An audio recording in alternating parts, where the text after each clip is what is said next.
Fala pessoal, Felipe Capucci, sou advogado, atuo na área do direito à saúde e nesse canal, Seus Direitos e o Plano de Saúde, a gente está trazendo diversas informações, diversos direitos que são indispensáveis para que o consumidor conheça naquela relação que ele tem com o seu plano.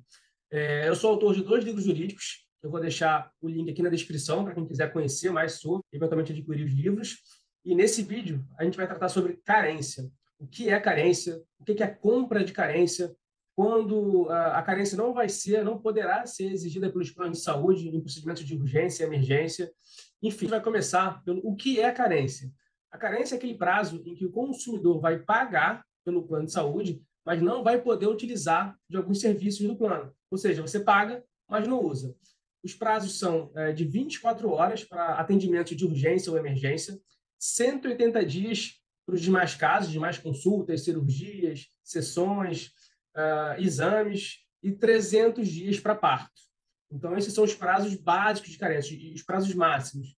Isso não quer dizer que o seu contrato não possa prever prazos menores ou, né, eventualmente, o plano até compre as suas carências. E o que é essa compra de carência? É quando você vai contratar um plano de saúde, ele vai dispensar as carências. Mas atenção, tá? Os planos normalmente só dispensam aquela carência de 180 dias para consultas, exames, cirurgias eletivas. Não costumam dispensar a carência para partos, que são 300 dias, e nem para doenças e lesões pré-existentes, a cobertura parcial temporária, tá? Então, muita atenção nesse ponto. E também, né, tenham atenção, porque alguns contratos, aqueles planos coletivos, por determinação de resoluções da ANS, o plano também não vai poder te exigir carência. Mas então, vamos ao que interessa. Urgência e emergência na situação de um contrato ainda em carência. Infelizmente, os planos negam demais a cobertura de um procedimento cirúrgico, de um exame, mas que, na grande maioria dos casos, são procedimentos de urgência e emergência que o plano tem que cobrir, porque a carência é de apenas 24 horas.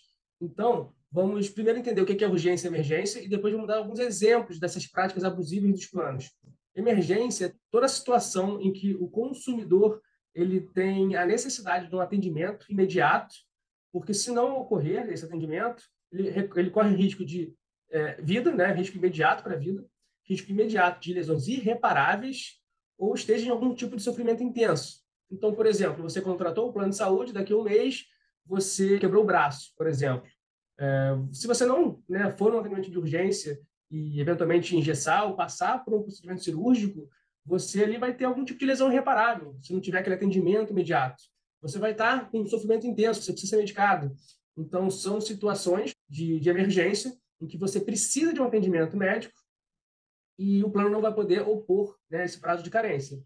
Ou então, uma situação de urgência, quando você sofre algum tipo de acidente, que também vai gerar algum tipo de risco imediato ou não para a sua vida, e você necessita de um atendimento imediato, o plano não vai poder negar, ou ainda quando você tem alguma complicação do processo gestacional, tá? Então, se você tem ali algum tipo de complicação e tem uma necessidade de um parto prematuro, sempre tem que estar consignado no relatório médico, tá? O médico que vai diagnosticar e vai verificar essa situação de urgência, e aí o plano vai ser obrigado a cobrir o tratamento.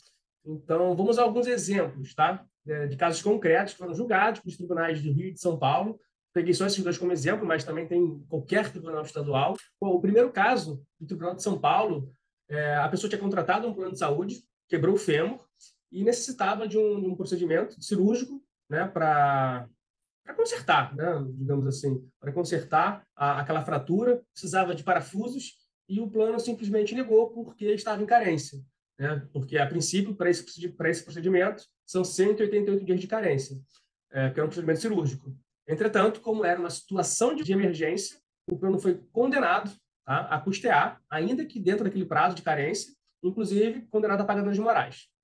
No outro caso, que foi do TJ do Rio, o consumidor foi diagnosticado com um tumor, o médico prescreveu biópsia, o exame, né, para entender as características daquela massa, e o plano negou porque dizia que estava dentro do prazo de 180 dias de carência. E aí, novamente, a justiça determinou o exame, um consequente tratamento, por quê? Porque o prazo para esse caso, que era uma emergência, é de 24 horas. E por que emergência? O consumidor foi diagnosticado com um tumor, ele necessita de diagnóstico preciso através da biópsia imediato, porque se houver uma demora, pode ocorrer daquele tumor ser um câncer maligno, entrar na fase de metástase e comprometer toda a possibilidade de cura daquele consumidor. Então, nesse caso, o exame ele tem que ser imediato, porque a gente está dentro de uma situação de emergência e que, se não houver um diagnóstico preciso com o tratamento, pode gerar riscos de lesões irreparáveis para aquele consumidor, né, que venha a comprometer a sua vida. E, bom, é isso, pessoal. É isso básico sobre carência, atendimento de urgência e emergência. Então, fiquem diligentes. Se vocês estiverem caracterizado, né, pelo relatório médico, diagnosticando a condição de saúde, eu expliquei no vídeo anterior, né, a condição de saúde da OMS, o médico vai diagnosticar, vai prescrever um exame, tratamento, e ainda que esteja no prazo de carência ali de 180 dias ou 300 dias para parto, se estiver configurada no relatório médico, quem vai configurar os fatos, né, da urgência ou da emergência é o médico. Estando configuradas essas situações, a carência de 24 horas e toda negativa que, infelizmente, os planos reiteradamente negam, né, os exames e o tratamento, é uma negativa abusiva e você tem que, nesse caso, realmente buscar os seus direitos na via judicial. E, para isso, né, sempre procurem advogados especialistas. Tá?